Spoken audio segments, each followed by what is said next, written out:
Please என்னோட சேனலை subscribe பண்ணுங்கள். அதுக்கு பக்கத்தில் இருக்கிற பெல் ஐக்கானை கிளிக் பண்ணுறதுனால லேட்டஸ்டான குக்கிங் ரெசிபியை நீங்கள் பார்க்கலாம். Hi, welcome to my channel. Today என்ன பார்க்க போகிறோம் அப்படின்னா கச்சோரி. அதுக்கு தேவையான பொருட்கள் நான் இப்போ சொல்கிறேன்.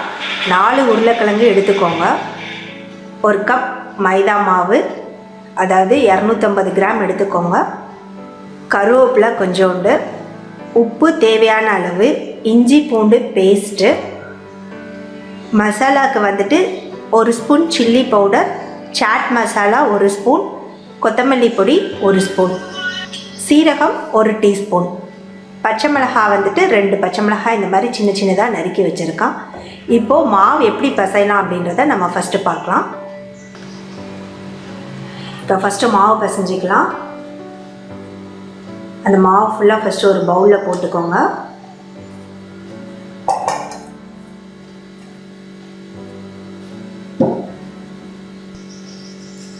ஒரு ஸ்பூன் வெண்ணெய் விட்டுக்கோங்க.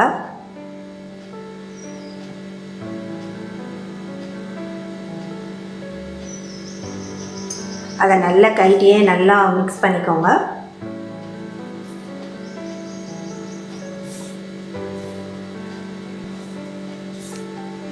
உப்பு வந்துட்டு ஒரு பிஞ்சளவு போட்டுக்கோங்க.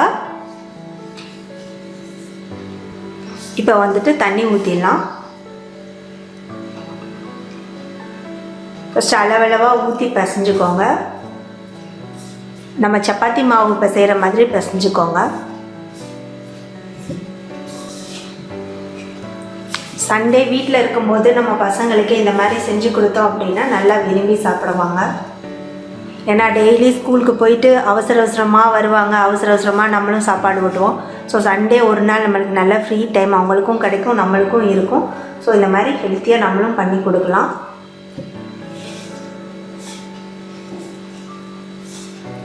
இப்போ பாருங்கள், மாவு ரெடி ஆயிடுச்சு. இதை வந்துட்டு நம்ம ஒரு 15 நிமிஷம் வந்துட்டு ஊற வச்சிடலாம்.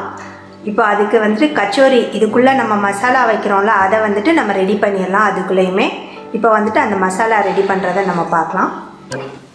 ஃபஸ்ட்டு 2 ஸ்பூன் ஆயில் விட்டுக்கோங்க. எண்ணெய் காஞ்சிச்சு. இப்போ இஞ்சி பூண்டு பேஸ்ட்டு போடுறான்.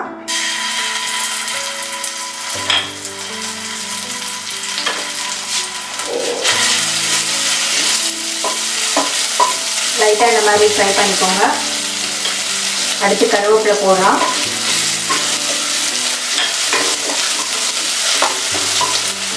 அடுத்து பச்சை மிளகாய் போடுறோம்.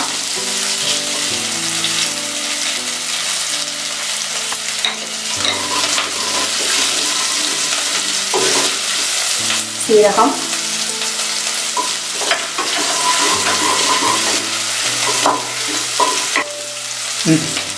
இப்போ அந்த மசாலா பொடியெல்லாம் வச்சுருந்தால அது ஃபுல்லாக போட்டுடுறோம். 1 ஸ்பூன் சில்லி பவுடர், 1 ஸ்பூன் கொத்தமல்லி பவுடர், சாட் மசாலா கொஞ்சோண்டு, ஒரு 1/4 டீஸ்பூன் போட்டுக்கோங்க. எல்லாத்தையும் போட்டு நல்லா மிக்ஸ் பண்ணிக்கோங்க. லோ ஃப்ளேம்லேயே வச்சு பண்ணுங்கள். சால்ட்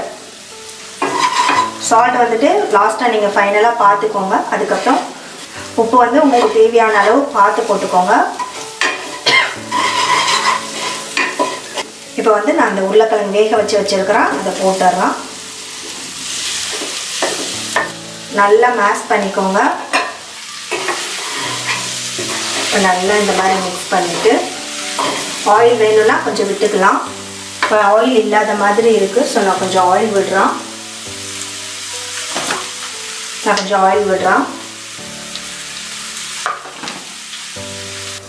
இப்போ பாருங்கள், நல்லா மிக்ஸ் பண்ணிட்டோம். அது மேஷ் பண்ணுறதுக்கு இந்த மாதிரி நல்லா மேஷ் பண்ணி விடுறோம். இப்போ பாருங்கள், மசாலா வந்துட்டு ரெடி ஆயிருச்சு.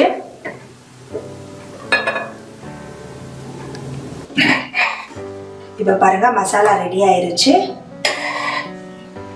இப்போ வந்து மசாலாவும் ரெடி ஆயிருச்சு, கச்சோரி மாவும் ரெடி ஆயிருச்சு. இப்போ எப்படி பண்ணலாம் அப்படின்றத நம்ம பார்க்கலாம். இப்போ பாருங்கள், மாவு ரெடி ஆயிருச்சு. இப்போ எப்படி கச்சோரி பண்ணலாம் அப்படின்றத நம்ம பார்க்கலாம்.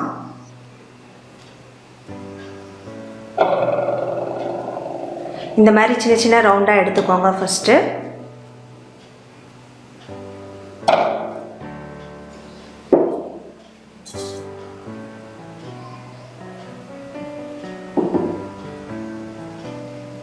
இப்போ வந்துட்டு நம்ம சப்பாத்தி மாதிரி அதை பண்ணிடலாம்.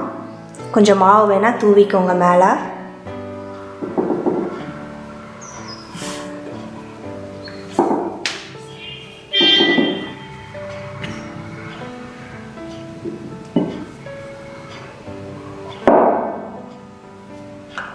ரொம்ப மெல்லிசாவும் இல்லாமல் ரொம்ப தடிசாவும் இல்லாமல் இந்த மாதிரி சின்ன சைஸாக எடுத்துக்கோங்க.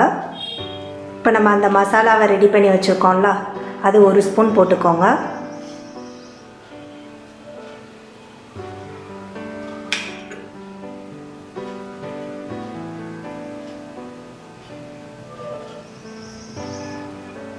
இந்த மாதிரி நல்லா கவர் பண்ணிக்கோங்க.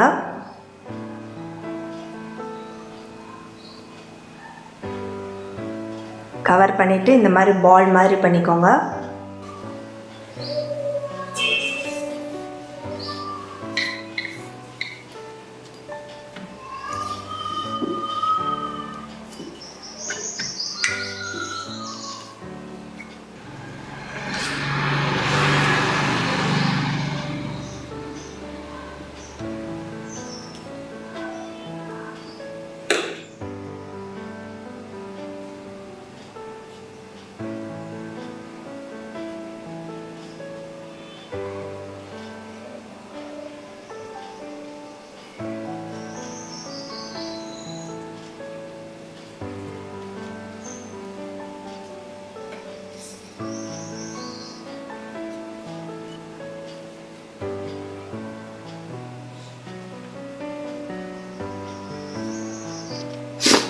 இப்போ பாருங்கள், இந்த மாதிரி மசாலா வெளியில் வராமல் இந்த மாதிரி உங்களுக்கு எந்த ஷேப்பில் வேணுமோ அந்த ஷேப்பில் நீங்கள் வந்துட்டு இது பண்ணிக்கலாம்.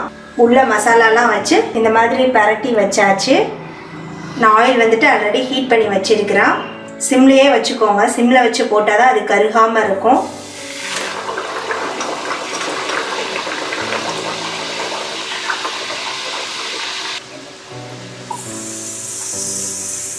இப்போ பாருங்கள், லைட்டாக ப்ரௌன் கலர் வரும்போது நீங்கள் எடுத்துடலாம். இப்போ பாருங்கள், உப்பிட்டு வருது.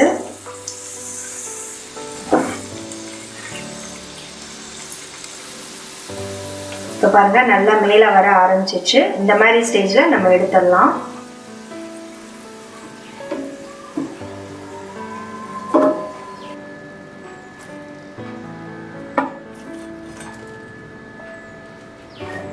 இந்த மாதிரி ஒன்றா போட்டு எடுத்துக்கோங்க.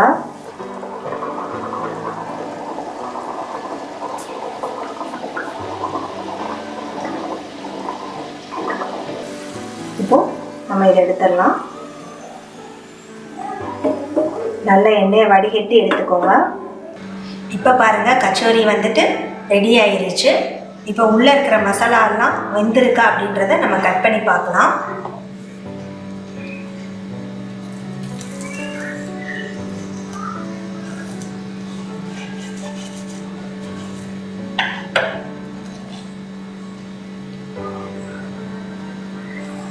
இப்போ பாருங்கள், நல்லா வெந்துருச்சு, கிறிஸ்பியாகவும் இருக்குது. இப்போ சூடான கச்சோரி ரெடி ஆயிருச்சு. இந்த ரெசிபி உங்களுக்கு பிடிச்சிருந்தா என்னோட சேனலை சப்ஸ்கிரைப் பண்ணுங்கள் ஃப்ரெண்ட்ஸ். நம்ம அடுத்த வீடியோவில் பார்க்கலாம். தேங்க்யூ.